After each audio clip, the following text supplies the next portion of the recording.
And my mind was consumed, thinking back to midsummer all the way through June.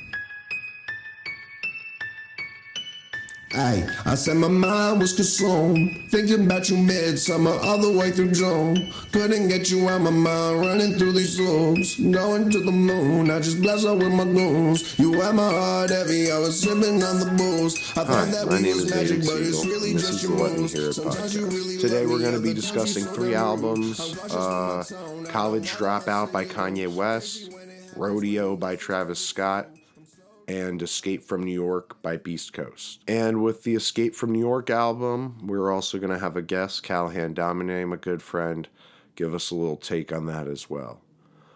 But to start, we're going to get started with the College Dropout. This is Kanye West's debut album. It came out in 2004. Personally, it's probably a top 3 album of his for me. The honesty in the lyrics, the fact that it was his first album and he just put out so many just incredible songs, such as like Jesus Walks and When It All Falls Down, just songs that are timeless and really just soulful. The sampling is one thing that he was always good at and still is, and that's where he kind of generated his niche and unique quality in producing.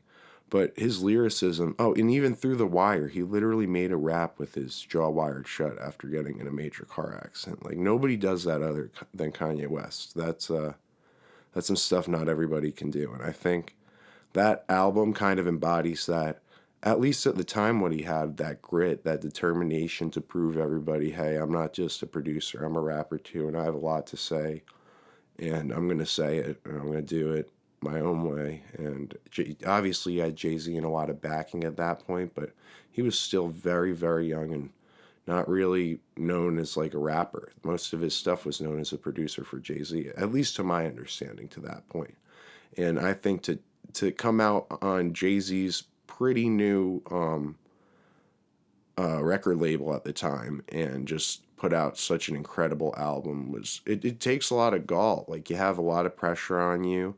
It's it's a ton of time you're putting into something. If it flops, you look like an idiot.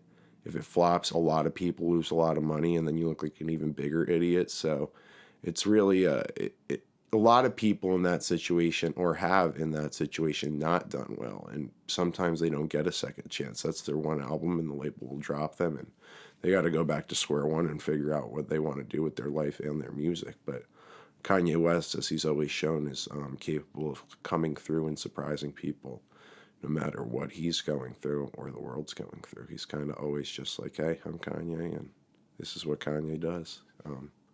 But yeah, other than that, I don't know. I really just love that album. It's probably a top 10 favorite rap album for me of all time. The cover's so cool. The mascot with the bear head just sitting, looking super depressed on the bench. I think that's very, at least in terms of the title, it's very embodiment, especially like of 2004 like feel. That like title and graphic and the cover are very they match up real well for the time and the message trying to be put across. All right, so for our second album, as I said, we will be reviewing Rodeo by Travis Scott. I believe this was his first studio album. By like that, I mean like signed to label backing, big support. Because he had the one album, Days Before Rodeo, that is still on SoundCloud, that is very, very popular, but I'm pretty sure he put that out himself initially, and that's why it's on SoundCloud, unless it's a personal thing with him that I would just totally not be informed about. So, yeah. But he really came to show what he was about with this album. All the songs are completely what were at the time very new sounding, very like electric rock, hip hop, like kind of feel, a lot of guitars amplified, ton of auto tune and distortion in voices.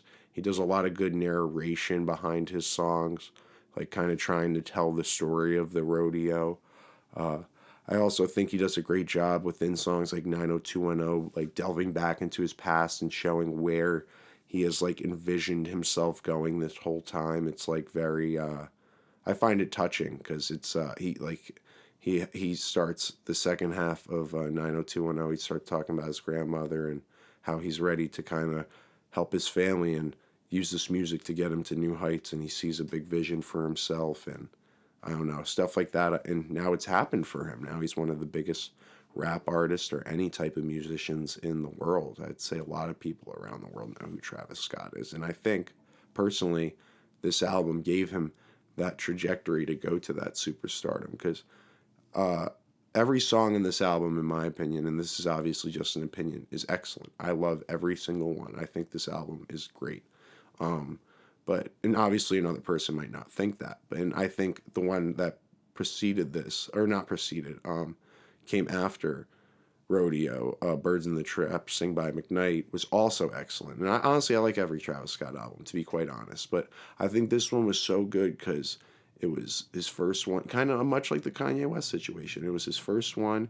He came out, he showed his style, his vision, and his motives behind his music. It was very clear what he was here to do now within the music industry, and he's completely accomplished all of that. So I think that is another insanely impressive feat to accomplish. Not alone with all the like music accomplishments and the tours and headlining festival he's had now. I just think this album for him was the way to say, hey, I'm here. This is what I'm going to do. And then it's really given him the shot to go wherever he's wanted to go in music, fashion. I mean, he's into the Houston Rockets. I don't know if he's an owner, but he's got a lot of investments going on, a lot of sponsorships. So, yeah, that album is very, very good, and I think has a lot of importance, not just in hip-hop, but especially in Travis Scott's career. Okay, so the next album we're going to be reviewing is Escape to New York by Beast Coast. And I'm going to give my opinion and take on the album later. But without further ado, I introduce you to my friend and his review on the album, Callahan Domine. What's going on? I'm going to be talking about an album called Escape from New York today. It's by Beast Coast. So they're comprised of a whole bunch of different New York artists. There's Flatbush Zombies, Pro Era, Nick Cannon, big names like Joey Badass, the Underachievers, just a bunch of people all from New York, Brooklyn area, came together, and this is their first actual album all together, which is awesome, and it's been long awaited for fans of the Underachievers, Flatbush, all those big guys that everybody loves. Off the bat, I mean, I absolutely loved the album. I don't think there was really a single song that I didn't like on it. Every single song was lyrically superior to pretty much almost any other album I've ever listened to. And they were able to make such a variety of songs in this album that I think, and this was even one of their points in an interview that I heard with Flatbush, is what they wanted to do is create a song for everybody on this album. So what that means is anybody can come in, play this album, and at least just find one song that they love. And that's what I think was awesome about the album. You can even see in the first song, it's a 4-minute song, and there are 7 verses where the first 30 seconds of the song is just beats. So that's a very short amount of time to have 7 verses while keeping your chorus and your hooks and all that kind of stuff intact in the song. So that is already just impressive, and it shows you how well these artists all work together and how their styles are similar, and you can even hear it when listening to their music individually. So when they collaborated on this, they really just did an awesome job. Yeah, so there's a lot of things there that Callahan said I really agree with. One of the things that is really big that he mentioned that they aimed to do during the album was make a song for everybody. And when I listened to the album after knowing all the artists and being really invested in hip-hop like I am and really enjoying music, I was very surprised at the type of music that came out from that album, but was also insanely pleased, and I enjoyed it very much. I thought it was very well done. There's one song that's called Choir. I think it's the outro of the album, and Michi Darko, who has a very dark, raspy voice, who is from Flatbush Zombies, sings a very beautiful chorus about his destiny and just life and everything. And the whole song's really about finding your path. And I mean, I'm not going to get all into it right now, but I mean, songs like that you wouldn't normally hear those sounds or emotions or emphasis. I don't know, stuff like that, cadence from those type of artists. They did that, and they also stuck to their roots with rap and other stuff, but they also evolved with the rap that's going on in terms of trap and using more drums and stuff like that. And I think Eric the Architect, who did, I'm pretty sure, a lot of the, or a majority of the production on the album, did an excellent job.